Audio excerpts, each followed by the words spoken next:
Naglabas na nga po ang Supreme Court Third Division ng desisyon na ukol po dito sa dismissal kay former overall Deputy Ombudsman Melchor Arthur Carandang. May kinalaman po ito doon sa mga naihain yung reklamo noon tungkol po sa unexplained wealth ni former President Rodrigo Duterte. Kaya gusto po naming makuha ano pong reaksyon nyo dito.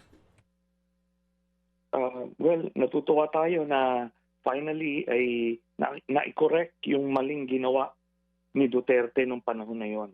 Pero ngayon nakikita ng mga kababayan natin na ang daming mga illegal, unconstitutional na pinagagawa ni Duterte. Kaso nung panahon na yon, yung Korte Suprema natin ay natatakot, nasisindak o kasabwat dun sa mga pangyayari. Ganun pa man, at least na-correct ngayong panahon. Yun nga lang, after 8 years, vindication pa ba po itong maituturing kahit na after 8 years po lumabas yung desisyon? Opo, malaking bagay po yan kay overall Deputy Ombudsman Carandang kasi talagang tinamaan din po siya dyan financially kasi pinagkait po sa kanya yung pension niya na talagang deserving siya. Pero ganun talaga, makita niyo si Duterte, yung nag-iimbestiga sa kanya, tinanggal niya sa pwesto. Ganun lang po kasimple. Dapat doon palang kitang-kita na ng mga kababayan natin na may tinatago si Duterte na mga anomalya at krimen. Pero yun na nga, for some reason talagang nahumaling yung mga kababayan natin na kahit na anong kalokohan ang gawin ni Digong, pinapalagpas nila.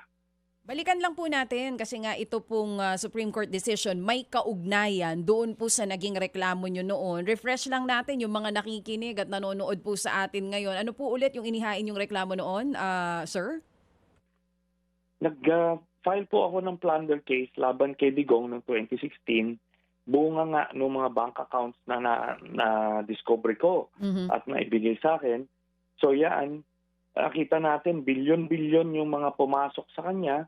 Tapos nung una, ang hinala ko rito ay ito yung galing sa korupsyon sa City Hall kasi noong panahon na yon, meron na ring findings yung COA regarding yung mga ghost employees. So yun po ang sinama ko, in-attach ko as evidence yung bank accounts na dokumento na binigay sa akin. Yun nga po, at dun sa investigasyon ng ombudsman ni Carandang ay sinabi niya na parehas itong mga contents na itong nakuha ko at nung nakuha nila mula sa AMLAC. Sabi niya similar, similar yung mga petsa at yung mga amounts, billions ang sinabi niya na pumapasok kay Digong. Doon sa pagkabigay niya ng statement na yon, tinanggal na sa ora mismo ni Digong.